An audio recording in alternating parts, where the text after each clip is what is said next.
இப்போ நான் இங்கேருந்து போனேன் கொடியேற்றிட்டு. அங்கே போய் பார்த்தீங்கன்னா நீங்கள் போகும்போது கூட பாருங்க, யாருக்கும் இடையூறு இல்லாமல் பொதுச் செயலாளருடைய ஆணைக்கிணங்க 53 அடி கொடிமரத்தில் கொடியேற்ற நிகழ்ச்சி ஏற்பாடு செய்யப்பட்டது. 10 நாட்களுக்கு முன்பாகவே இந்த வட்டக்கழகத்தின் சார்பாக பகுதி செயலாளர் காவல்துறையுடைய அனுமதி கேட்டுட்டார். ஆனால் நேற்றைக்கு முன்தினம் பகுதி செயலாளரையும் வார்டு செயலாளரும் மிரட்டுகின்ற வகையில் போலீஸ் துறை மிரட்டுகின்ற பாணியில் நீங்கள் கொடியேற்றினீர்களானால் உங்களை பிடித்து உள்ளே தள்ளிவிடுவோம் என்று மிரட்டி இருக்கிறார்கள். இந்த மிரட்டுகிறது வைக்கிறது எல்லாம் கழக தொண்டர்கள் அதிமுக காரன்ற பப்பு வேகாது. இந்த மாதிரி காவல்துறையெல்லாம் நாங்கள் எத்தனை முறை 53 ஆண்டுகள் ஆட்சியில் கருணாநிதி காலத்தில் இருந்து பார்த்துட்டு வர்ற காவல்துறை தான் இந்த காவல்துறை. அடக்குமுறையெல்லாம் சந்திச்சு வந்தது தான் இந்த காவல்துறை. நாங்கள் பார்த்து வந்தது தான். 31 ஆண்டு காலம் ஆட்சியில் இருந்திருக்கிறோம். காவல்துறை கண்ணியமிக்க காவல்துறையாக நடத்திருக்கிறோம். நாங்களும் எங்க புரட்சி தலைவரும் சரி, புரட்சி தலைவர் அம்மாவும் சரி, மாண்புமிகு புரட்சி தமிழர் எடப்பாடியாரும் சரி, காவல்துறையின் செயல்பாட்டில் கழக தொண்டர்கள் யாரும் இடையூறு செய்யக்கூடாது, நிர்வாகிகள் யாரும் குறுக்கீடு பண்ணக்கூடாது, சட்டத்துக்கு புறம்பாக யாரும் நடக்கக்கூடாது. அப்படி புறம்பாக நடக்கிறவர்கள் யாராவது நீங்கள் அவர்கள் பரிந்துரை பண்ணியவர்களானால் கழகத்திலிருந்து நீக்கப்படுவீர்கள் என்று ஒரு மறைமுகமாக எங்களுக்கு சட்டத்தை பிறப்பித்தார்கள். நானே 10 வருஷம் அமைச்சர். ஒரு காவல்துறை கூட சட்டத்துக்கு புறம்பாக இதுவரைக்கும் சரி, இப்ப எதிர்கட்சியாக 3.5 வருஷம் இருக்கும், சட்டத்துக்கு புறம்பாக காவல்துறையிடத்தில் எந்த வகையிலும் நாங்கள் தலையிடுவதே கிடையாது. காவல்துறை அதனுடைய நடவடிக்கையை எடுக்கட்டும் அப்படின்னு. சில பல நிகழ்ச்சிகளுக்கு இந்த மாதிரி அனுமதி கேட்டு தான் போராட்டங்கள், ஆர்ப்பாட்டங்கள், பொதுக்கூட்டத்துக்கு தான். அங்கே இருக்கிற காவல்துறை இன்ஸ்பெக்டர், ஆய்வாளர், துணை ஆய்வாளர், அப்புறம் ஐஏஎஸ், அப்புறம் கமிஷனரை பார்ப்போம். இதுதான் நடைமுறையில் இருக்கிறது. எங்களை போய் இந்த காவல்துறை மிரட்டுகிறது என்றால் என்ன நியாயம்? எங்க 53 அடியில ஏத்துனா என்ன காவல்துறைக்கு என்ன வந்துட போகுது? எங்க இன்னைக்கு நாட்டில் சட்ட ஒழுங்கு மிக கேவலமா இருக்கு. நேற்றைக்கு முன்தினம் நம்ம தபால் தந்தி நகர்ல ஒரு பொண்ணு வாக்கிங் போற காலையில, வயதுக்கு வந்த பெண்ணுங்க கீழே தடவிட்டு போறான். அது வீடியோலயே வந்திருக்கு. நேற்றைய தினம் பாத்தீங்கன்னா காவல்துறை எவ்வளவு தூரம் மோசமா இருக்குன்னு, தமிழ்நாடு காவல்துறை எவ்வளவு மோசமான நிலையில இது வந்து என்னன்னா ஐசியூல இருக்கு அப்படின்றதுக்கு எடுத்துக்காட்டு என்னன்னா, ஒரு ஆசிரியரை அந்த பணியாற்றுகிற அந்த பள்ளிக்குள்ளேயே சென்று குத்தி கொலை செய்யறான். வழக்கறிஞரை கோர்ட் முன்னாலேயே வச்சு வெட்டுறாங்க. இது மட்டும் இல்ல, இன்னைக்கு பாத்தீங்கன்னா பல மோசமான சம்பவங்கள். உயர்நீதிமன்றம் பல முறை இந்த அரசாங்கத்தை கொட்டுன்னு கொட்டிக்கிட்டே இருக்கு. சட்ட ஒழுங்கு சரியில்லை, மது விலக்கு, இன்னைக்கு பாத்தீங்கன்னா கஞ்சா புழக்கம் தாராளமாக இருக்கு அப்படின்னு சொல்லி கொட்டுன்னு கொட்டிக்கிட்டு இருக்கு. கொஞ்சம் கூட ஒரு முதலமைச்சர் அந்த துறையை கவனிக்கிறார். கொஞ்சம் கூட காவல்துறைக்கு வெக்கம், மான, ரோசம் எதுவுமே இல்லை. ஆனா எதிர்கட்சி கொடியேற்ற மட்டும் சட்ட ஒழுங்க பாதுகாக்கிறாங்களாம்.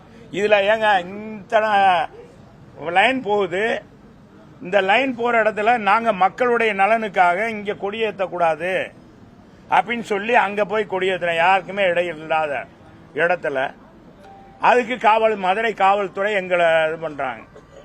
மதுரையை கஞ்சா புழக்கத்தை கட்டுப்படுத்திருக்காங்களா? ஆணையாளர் வளம் வந்திருக்காரா? என்ன இங்க மதுரை சட்ட ஒழுங்கு பாதுகாக்கிட்டு இருக்காங்க? சித்திரை திருவிழால ஒழுங்கா பாதுகாப்பு கொடுக்க முடியல. அணிந்து போக நகையெல்லாம் வரவங்க கொண்டு அணிந்து திரும்ப நகையோடு திரும்ப முடியல. ஒரு சிபிஐ இந்தியாவினுடைய தாயாருக்கே பாதுகாப்பு கொடுக்க முடியாத ஒரு காவல்துறை தான் மதுரையில் இருக்க காவல்துறை. எங்களை போய் அடக்கம் ஒடுக்கணும்னு நினைச்சா என்ன நியாயம்? சாது மிரண்டால் காடு கொள்ளாது. நான் சொல்லிக் கொள்கிறேன், நாங்க சட்டத்துக்கு புறம்பாக போறவர்கள் கிடையாது, கண்ணியமிக்கவர்கள். எங்க ஆட்சியில தான் காவல்துறை ஸ்காட்லாந்து யார்டு இணையான காவல்துறையாக இன்னைக்கு இருக்கிற மதுவிலக்கு ஆயத்துறை அமைச்சர் செந்தில் பாலாஜி முதல் நிதிநிலை அறிக்கையிலேயே 10 ஆண்டுகள் கள்ளச்சாராயமே இல்லை தமிழ்நாட்டில், அவரே சர்டிபிகேட் கொடுத்திருக்கார். அவர் பேசல, அந்த இதுலயே இருக்கு, ரிக்கார்ட்லயே இருக்கு. உங்க ஆட்சியில் எத்தனை தடவை கள்ளச்சாராயம்? இன்னைக்கு பாத்தீங்கன்னா உயர் நீதிமன்றமே சிபிஐ விசாரிக்கணும்னு சொல்லிட்டான். இங்க இருக்க காவல்துறையெல்லாம் முக்காடு போட்டுட்டு போறதா? ஐயா, உங்க முன்னாலதான் இன்னைக்கு உயர் நீதிமன்றமே சொல்லிட்டாங்க, மாண்புமிகு நீதியரசரே சொல்லிட்டாரு, இந்த விசாரணை சரியில்லை. கூப்பிடும் தூரத்தில் காவல்துறை இருக்கிறது, காவல் நிலையம் இருக்குது, எஸ்பி அலுவலகமே இருக்கு. அங்க கள்ளச்சாரம் விற்கிறாங்கன்னா காவல்துறையினுடைய துணையுடைய அனுமதி துணை இல்லாம இது விற்க முடியாது. மெத்தனால் பல மாநிலங்களிலிருந்து வருகிறது என்பது அங்க கலக்கி வித்திருக்காங்க. அப்படிப்பட்ட மெத்தனால இதுவரைக்கும் இவங்க கண்டுபிடிக்கல. விழுப்புரத்தில் நடந்த போன ஆண்டுகளுக்கு முன்னாடி நடந்த 24 பேர் இறந்து போயிட்டாங்க. இதுல 69 பேர் இறந்திருக்காங்க. இதே சிபிஐ விசாரிங்கன்னு சொல்லிட்டாங்கல்ல, என்ன சொல்றீங்க? என்னப்பா நான் சொல்றது, விசாரிக்கணும்னு சொன்ன பிறகு இந்த காவல்துறை எங்களுக்கு கொடியேற்ற கூடாதுன்னு சொல்றாங்க. நீ ஏட்டி இப்படியே ஏதாவது சொன்ன அப்புறம் இங்க என்ன ஊடகத்தில் நிருபரை இது பண்ணாங்க வச்சாங்கன்னு சொல்லக்கூடாது. கேள்வி கேட்கறது நியாயமான கேள்வியா, இது தொடர்பான கேள்வியா கேட்கணும். கேள்வி கேளுங்க, கேளுங்க. நீ நியாயமான கேள்வி. எந்த RS பாரதி? இப்ப அதே என்ன, எந்த இதுல பாராட்டி இருக்காங்க? ஏங்க, எந்த நீதிமன்றமும் பாராட்டல. 89% மக்கள் இவங்க பக்கம் இருக்காங்கன்னா தேர்தலுக்கு இன்னும் 1.5 வருஷம் இருக்கப்பா. இது என்ன மராத்தான் ரேஸ் மாதிரி, தேர்தலுக்கு 1 வருஷம் இருக்கு. இப்பவே தேர்தல் பணியை முடிக்கிட்டாரு யாரு? முதலமைச்சர். எந்த முகத்தை வச்சு இவங்க போய் ஓட்டு கேட்பாங்க, தேர்தல் பணி ஆட்டுவாங்க? திமுக காரங்களாம் புழங்கி மனம் புழுங்கி போயிட்டு இருக்காங்க தம்பி, மனம் புழுகி போயிருக்காங்க. இந்த மக்கள்கிட்ட போய் எப்படி சொல்லி ஓட்டு கேட்கறது? விலைவாசி பல மடங்கு ஏறி போச்சு, அனைத்து விலைவாசி ஏறி போச்சு, சட்ட ஒழுங்கு மோசமா போச்சு. இன்னைக்கு மிட்டாய் வடிவில் பாத்தீங்கன்னா நேற்று கூட எடுத்து போட்டிருக்காங்க, மிட்டாய் வடிவில், அதாவது பட்டன் வடிவில் போதைப் பொருள் வருதுங்க. அப்புறம் என்னன்னா ஒரு இடத்துல பார்த்தோன்னா என்ன கூகுளிப்பா, கூலிப்பு, அது கூட தெரிய மாட்டேதுப்பா. அது சாப்பிட்டு வந்ததுனால மாணவர்கள்லாம்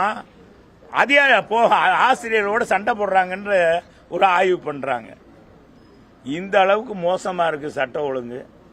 இதுல அண்ணன் RS பாரதி, அப்புறம் இளங்கோ வர அவர் சொல்ற சப்பக்கட்டு. இன்னைக்கு என்னன்னா நம்ம சட்டத்துறை அமைச்சர் மூடி மறைக்க பார்க்கிறார். இது நாங்க மேல்முறையீடு செய்வோம். என்ன மேல்முறையீடு செய்ய போற? எவ்வளவு அசிங்கம் இந்த ஆட்சிக்கு. ஆட்சி வந்ததிலிருந்தே இந்த ஆட்சி தமிழ்நாட்டு மக்களுக்கு விடியலே இல்லை. உண்மையான விடியல் கிடைக்கணும்டா இந்த ஆட்சியை விரைவா வீட்டுக்கு அனுப்பணும். அந்த நிலையில இருக்காங்க. அந்த விரைவா அனுப்புற பணியை எங்க எடப்பாடியார் கையில எடுத்துட்டார். திமுக ஆட்சியில அதிமுக ஆட்சியோட திமுக ஆட்சியில குற்றங்கள் குறைவுதான், அதனால அதை பத்தி பேச எடப்பாடியாருக்கு தகுதி இல்லைன்னு RS பாரதி இப்ப கொஞ்சம் நேரத்துக்கு முன்னாடி பேட்டி கொடுத்திருக்காரு. தாங்க என்னப்பா சட்ட ஒழுங்கு இங்க அதில் ஆட்சியில் நான் கேட்கறது RS பாரதி அண்ணன் என்னை காட்டில் மூத்தவர் அண்ணன் RS பாரதி அண்ணன் எங்க காலத்தில் கஞ்சா இது வந்து கள்ளச்சாரம் குடிச்சு இறந்து போயிட்டாங்களா? 2 தடவை கள்ளச்சாரங்க இந்த மாதிரி இறந்துருக்காங்களா? எங்க அரசு பிடிக்காம இருந்திருக்கா? மோசமான சட்ட ஒழுங்கு நடந்திருக்கா? என்னன்னே நடந்துச்சு? அண்ணே சும்மா சொல்லுனே RS பாரதி என்ன உண்மையே சொல்லுனே, சும்மா ஊதுகோலாவே இருக்கக்கூடாது. நீ எல்லாம் திராவிட இயக்கத்தில் பாரம்பரியமா வந்த இன்னைக்கு மோசமான சட்ட ஒழுங்கு போயிடுச்சு. RS பாரதி என்ன சொல்றாரு? அவர் ஏதோ பேசணுன்றக்காக பேசுறாரப்பா, அதெல்லாம் நம்ம கணக்கில் எடுத்துக்கிட கூடாது. என்ன சொல்றீங்க? அவர் ஏதோ அங்க இருக்கிறதுக்கு நம்ம ஏதாவது சொல்லணும்ல அப்படின்னு சொல்றாரு. வேற எது இருக்கா? சாரை விட முதலமைச்சர் MK ஸ்டாலினை வந்து மகளிர் அளவுக்கு அதிகமா விரும்புறாங்களா சார்? அவர்தான் முதலமைச்சரா வர வேணும்னு சொல்லி நினைக்கிறாங்களா? நேரு சொல்லியிருக்காரு. எப்ப எல்லாரும் அவங்க தான் சொல்றாங்க, மக்கள் சொல்றாங்களா? மக்கள் சொல்லணும்ப்பா. தானே தன்னை பத்தி பெருமையா படக்கூடாது. இப்ப நானே செல்லூர் ராஜ் தான் பெருமையான எனக்கு இருக்க செல்வாக்க போறோம் அப்படின்னு நான் சொல்லக்கூடாது. என்னை பார்த்து தாய்மார்கள் சொல்லணும், நீங்க சொல்லணும், எங்க அண்ணன் சொல்லணும், எங்க பொதுச் செயலாளர் சொல்லணும். அப்படி சொன்னாதான்ப்பா. இவங்களா தான் பேசிக்கிறாங்க. இதை காட்டிலும் நம்ம முதலமைச்சர் என்ன சொல்றாரு? ஒரு கொம்பனும் இந்த ஆட்சியை குறை சொல்ல முடியாதுன்றார். சொல்லிட்டாரே நேத்து உயர்நீதிமன்ற மாண்புமிகு நீதியரசர் சொல்லிட்டாரே.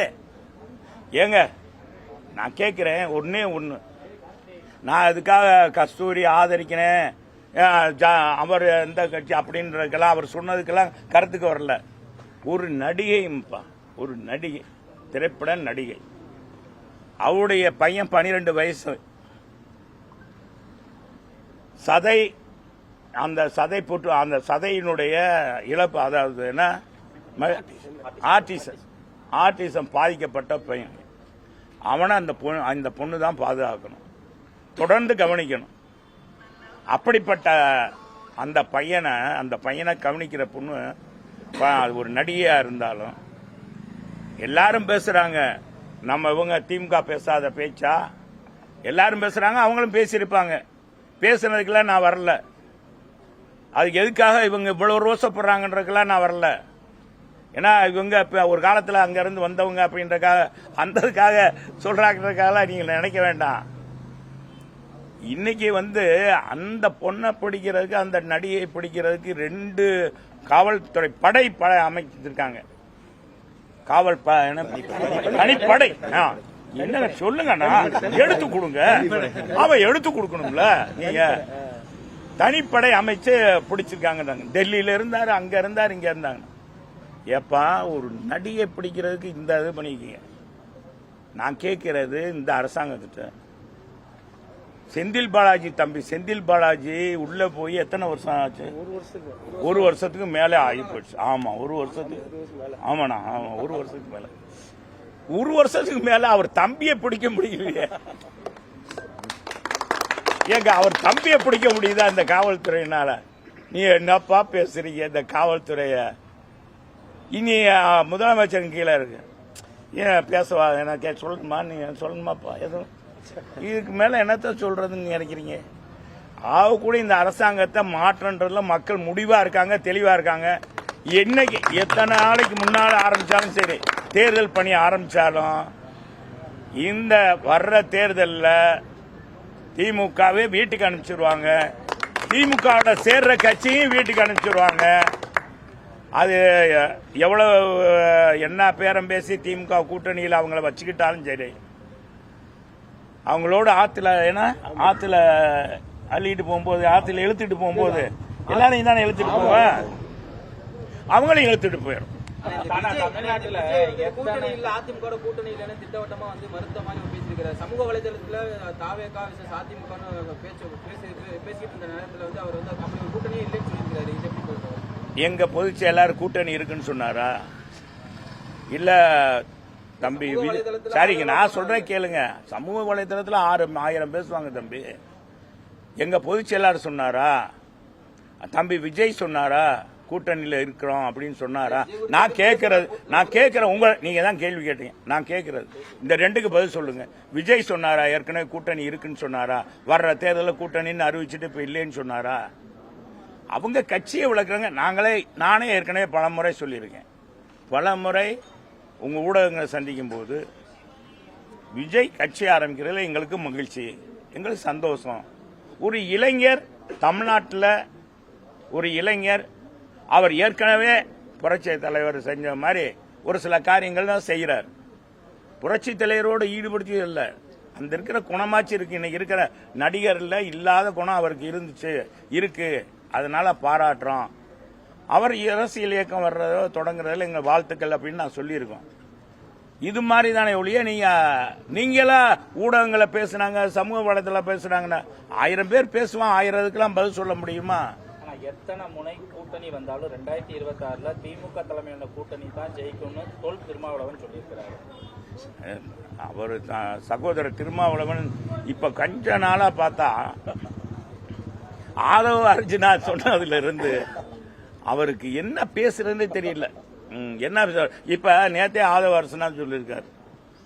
இவரை பார்க்கும்போது ஒன்னு சொல்றாரு, முதலமைச்சரை பார்க்கும்போது. அப்ப முதலமைச்சர்கிட்ட ஏதோ ஒரு மந்திரம் இருக்கப்பா, ஏதோ சக்தி இருக்கோ. திருமாவளவனுக்கு அவருக்கு இணைக்க முடியாத ஏதோ ஒரு பிணைப்பு இருக்குன்னு நினைக்கிறேன். அதனாலதான் அவர் அப்படி பேசுறாரு. திருமாவளவனுடைய கேரக்டர் கொஞ்சம் இந்த தங்கத்துல கொஞ்சம் குறைவுன்னு சொல்லுவாங்க இல்லையா, அது மாதிரி கொஞ்சம் குறைஞ்சிருக்கு.